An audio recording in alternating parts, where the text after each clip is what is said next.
Nigerian soldiers expose atrocities, negligence by brigade commander in Damasak, leading to death of 26 soldiers and 6 investigation.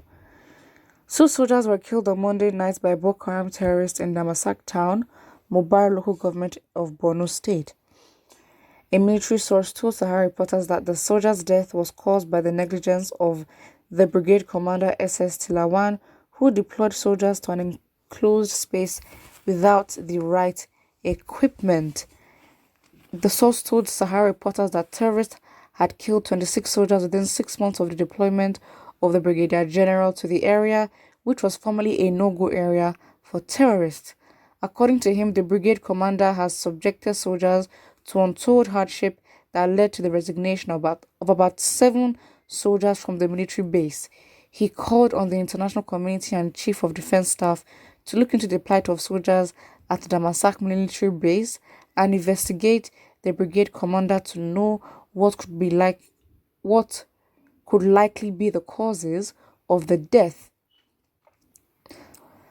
He also urged the Chief of Army Staff Farouk Yahaya and Chief Defense Staff Lucky Irabo to investigate Š0ŁДŽ1. He said Brigade Commander Brigadier General Š0ŁDŽ1, Boko Haram terrorists have been attacking here since he came to Damasak.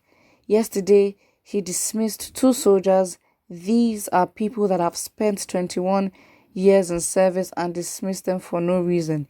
He deranked some people yesterday.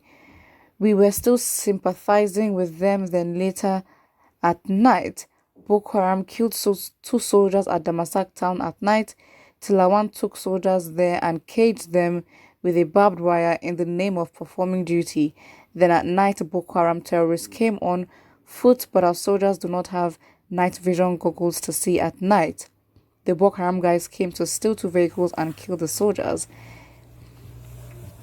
The helicopter that came to evacuate the dead bodies just left here now. This is the same Brigadier General Š0ŁDŽ1 that more than a battalion died during his regime in Jos. This is the same man that 24 soldiers plus today's death make 26 soldiers have died under his command. Within 6 months, he came to Damasak. This man has come to disorganize everything. Every pattern was changed. The people that died have stayed in this operation for 5 years plus, going to 6 years, yet the Nigerian army has refused to change those of us here for overstay. Wow. Brave of this man to actually come out, because of course the person he's accusing, basically accusing, has a higher rank than him. And of course, in Nigeria, when it comes to speaking out on people that have more authority than you, it's seen as rebellion, and then it's highly, the chances that you'd be taken seriously is going to be very low, and you will be the one to start facing consequences. So kudos to this man for even speaking up. Again, the validity to what he says would be proven by the investigation that will take place. Again, he's calling on the international community, and right now I don't know how much or if this news will make a lot of rounds, because Nigerians are just being bombarded with drama left, right, center every single day. So again, Nigerians will have to filter what is important to them, and unfortunately it may just be that no one is going to take this seriously. Again, we don't really know how people may react, but if we apply pressure, again, all it has to do is apply pressure. And again, it's a lot, because there's so many cases in which Nigerians do have to apply pressure, and yes, we have to admit sometimes it can get a bit much. Somebody says, little wonders why after kidnapping MNK, silent agitations are still going on. Soldiers, police, priests, elites, masses are all agitating silently, with the exception of certain people. Indeed, there was a country. It's so sad, because again, it's like the energy of you applying pressure by the government in terms of fixing issues is never really done for important things being the safety and the well-being of Nigerian citizens. However, the well-being of criminals are more prioritized. Someone says, our vibrant brothers being sacrificed at the altar of self-inflicted pain. Boko Haram was created by the North. If this country will be fine, it's in the hands of the military and police.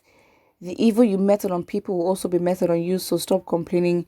It's a law of sowing and reaping. They are killing innocent soldiers.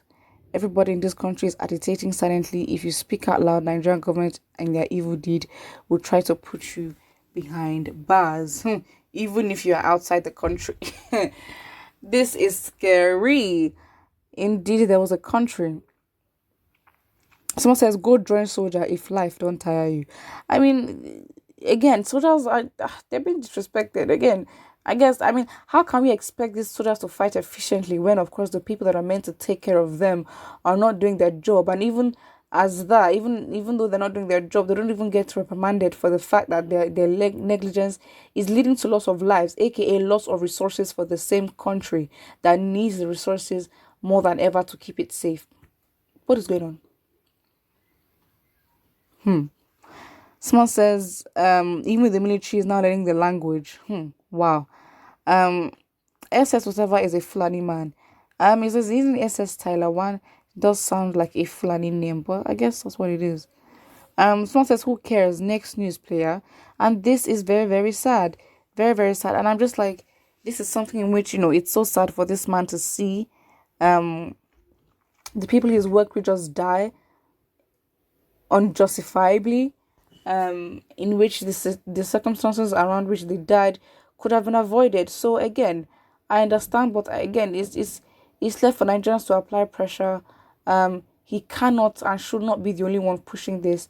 A lot of his colleagues should also be pushing for investigations as well, because if he's the only person, it's going to be very easy for him to be singled out and not taken seriously. He may even end up, getting made or being made redundant, or going through even more punishment, or I don't even know. But as I described before, kudos to the man, because what is really happening is that or what could happen given the culture of the Nigerian society when it comes to holding people in authority accountable is that the person that is under, in terms of the significance of position, will not be taken seriously and will be seen as a rebel for calling out and trying to hold authorities accountable, when in fact maybe they may be right or wrong, but the opportunity to hold people that are above you in terms of power and all that accountable should not be seen as a form of rebellion, because if it's the truth, then things will not be taken seriously, and of course it would actually promote and enable more toxic behavior from authorities and abuse of power. Put what you think about this in the comment section below, and do not forget to like and subscribe.